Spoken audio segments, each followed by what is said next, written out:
Thank you for coming out. My name is Wendy Amato. I got the inspiration for this event while watching a documentary about women in Liberia. That country was, until recently, embroiled in a terrible civil war that lasted for years. Finally, a group of women had had enough.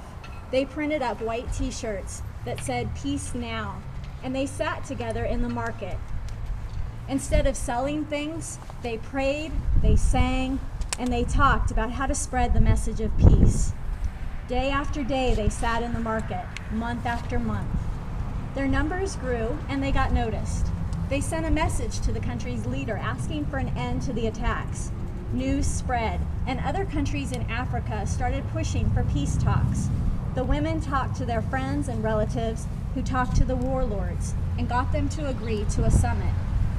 The warlords didn't take the summit seriously until the women sat in the hall of the building and blockaded the men inside. After months of negotiations, there was a ceasefire, a disarmament, and a transitional government. Again, the women were involved in implementing all these things by being present, by being visible, and by being vocal. The dictator was exiled. A woman was elected president. The whole nation began to sing the women's peace songs.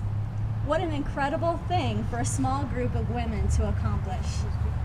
With some of the uncivil and even frightening things being said recently, it can sometimes feel like we're under siege. And I know I've worried that the contagion of anger and aggression will spread and that we'll be outnumbered. I ask myself, how do we reach those when the people talk about attacking others? How do we get them to see that we're all connected? And then I remember the women of Liberia. They made their voices heard for peace and respect. They did it not by shouting or calling names or making demands. They did it by singing and praying and coming together to set an intention of what they wanted to see in their country and their nation. So do not doubt for a second that we, this small group gathered here tonight, have the same power. All of us are here tonight because we are and we want to be the voices of reason that lead the way for others.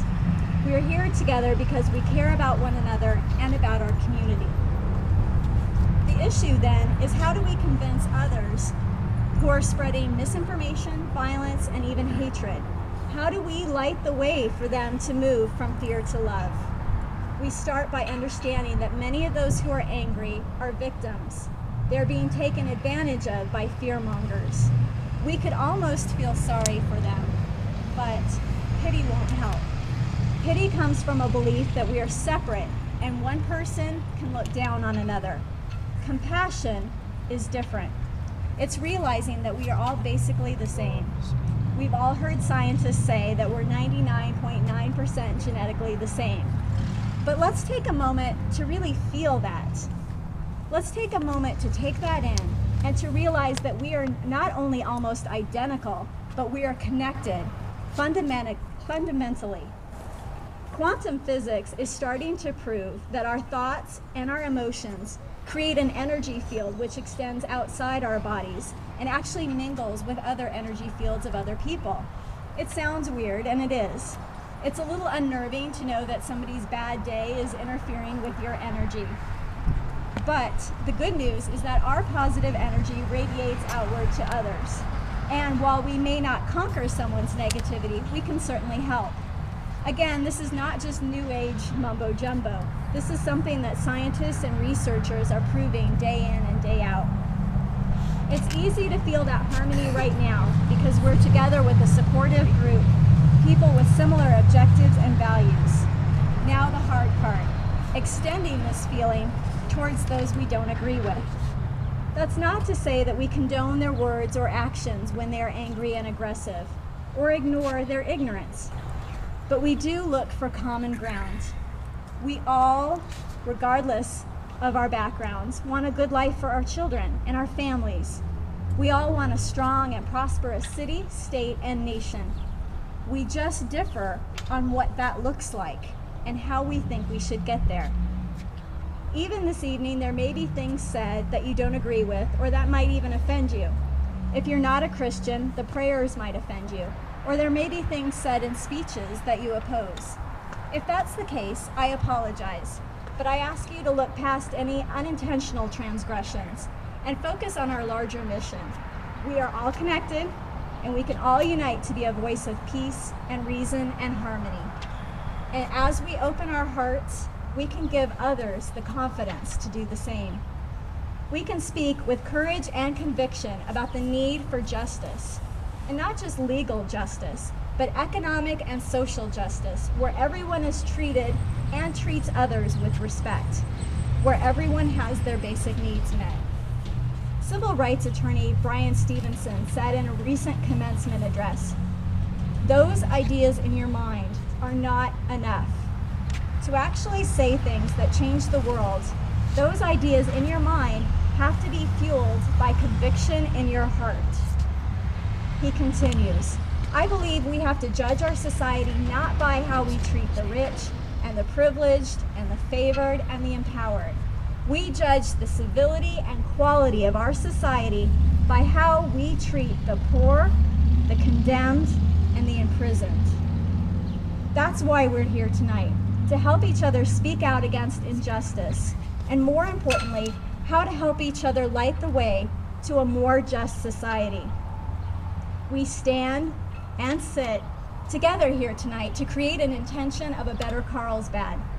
We are building a network in Carlsbad of compassion and justice. We are living the example of speaking out and standing up for what is right. That means we'll be under attack, but we do not cower. We find strength in each other and our higher power. We continue to work for Carlsbad, where every woman, man, and child has a nice home, nutritious food, and is safe, and is hopeful about the future. Where every person is educated, curious, and seeks to help each other through the day. Excuse me. Where good jobs are plentiful and innovation is a strong factor in our city's success. And perhaps, most importantly, a Carlsbad where citizens discuss issues, disagree peacefully, consider others' viewpoints, and have open minds to new possibilities and finding new solutions. Where we remember that the common ground among all people is our children's future. A Carlsbad and a nation where people think and act from love and gratitude for this magnificent planet and life we have. Please join me in a moment of silence to feel the gratitude for this intention becoming reality.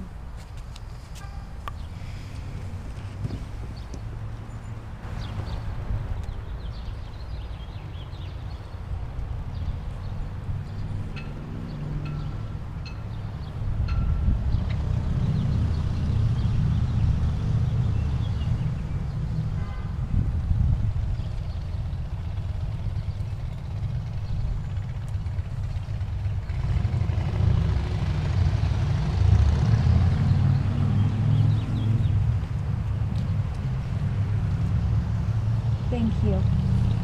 And now we'll have a song from the Mount Olive Men's Choir.